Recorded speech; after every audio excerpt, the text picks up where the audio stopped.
बाद भी रोना आ रहा है तुमको, खुश होना चाहिए। तो कहा मेरे तो अभी द्वार ऐसे खुले ही नहीं कि खुश हूँ। बोले हम खोलेंगे, चलो हमारे साथ। तो गोकुल जी लेकर आए और भगवान के समक्ष कहा इनको गा के सुना। दुनिया को गाते सुनाते हो, भगवान को गा के सुना। इनके समक्ष गाओगे तो तुम्हारे अंतर मन खुल जाएगा। अब जैसे उन्होंने प्रथम बार भगवान श्रीनाथ जी को सुनाया ना पहला पद, उनके जो बाहर के लिए तो आंखें नहीं खुली थी, पर भगवान के लिए नेत्र खुल गए कि भगवान की लीलाएं चलने लगी उस समय। तो उन्होंने ये प्रण लिया उसी समय कि सब मतलब 1.25 लाख हम पद लिखेंगे भगवान के लिए। तो 1 लाख तो उन्होंने पूरे कर लिए, 25 रह गए, तब तक उनकी आयु समाप्त होने पर आ गई। तो स्वयं भगवान आए और उन्होंने 25,000 लिखे। तो 1 लाख तो सूरदास जी के हैं, जिसमें सूरदास जी की छाप है, जिसमें नीचे लिखा आता है कहत सूर, तो वो सूरदास जी के। जहाँ लिखा आता है सूर श्याम, वो 25,000 ठाकुर जी ने बना के दिए और कहा अब हमारे साथ चलो, तुम्हारे अब 1.25 लाख का पूर्ति हो चुकी। तो ये सूरदास जी महाराज ने भी अपने जीवन में कितने सारे शिष्यों को भगवत मार्ग दिखाया, और ऐसी निष्ठा थी उनकी कि वो अगर जिस पर हाथ रख देते उसको भगवत दर्शन लीला चालू हो जाती।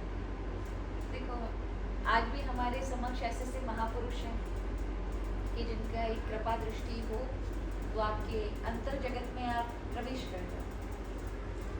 हमारे गुरुदेव के बाद हमारा अत्यधिक लगाव बहुत ज़्यादा रहा है, तो मैं दादाश्री के प्रति है। हमारे पास बहुत ऐसा नहीं है, सभी संतों की बड़ी कृपा है, सब बहुत प्रेम करते हैं, पर हमारे मन में जो भी इच्छा थी, शंका थी, हमारे गुरुदेव ने 2022 में ब्रज में प्रवेश किया, यानी भगवान के चरण में प्रवेश हो गया उनका। तो उस समय मन में बहुत शंका थी, बहुत दुखी थी कि हमें कोई आज्ञा नहीं करनी है। तो ऐसे ही 2 महीने बाद हम दादाजी के पास आए। ऐसे दिल्ली में हमारा कोई न्यूज़ पर वो था, इंटरव्यू था, तो दादाजी ने कहा कि यहाँ रुक करके जाना।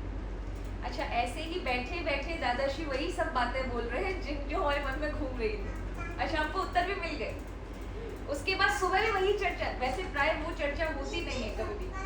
चर्चा केवल और केवल हमारा स्वास्थ्य कैसा है, नहीं तो कोई आश्रमों की चर्चा हो जाएगी, कोई किसी अन्य बात की चर्चा हो जाएगी।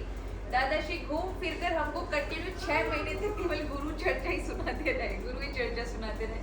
और उसमें जो हमको उत्तर प्राप्त हुए उन्होंने हमको बहुत दिए। तो गुरुजनों से आपको, क्योंकि गुरु कहीं जाते नहीं, ये अनुभव हमने किया। गुरु कहीं नहीं जाते, गुरु का प्रकाश आप जहाँ देखते हो वहीं उपस्थित हो जाता है। बस आपकी निष्ठा होनी चाहिए। पहले वो शरीर में अवस्थित दिखाई पड़ते हैं तो हमको लगता है ये दिख रहे हैं, और जब नहीं तो वो उनके सीमित नहीं रह जाते, वो असीमित हो जाते हैं। जहाँ जाओ वहाँ उनका आप अनुभव कर सकते। तो ऐसे ही फिर दादाश्री से हमारे तो दादाश्री जी गुरुदेव जी हैं और सब कुछ है।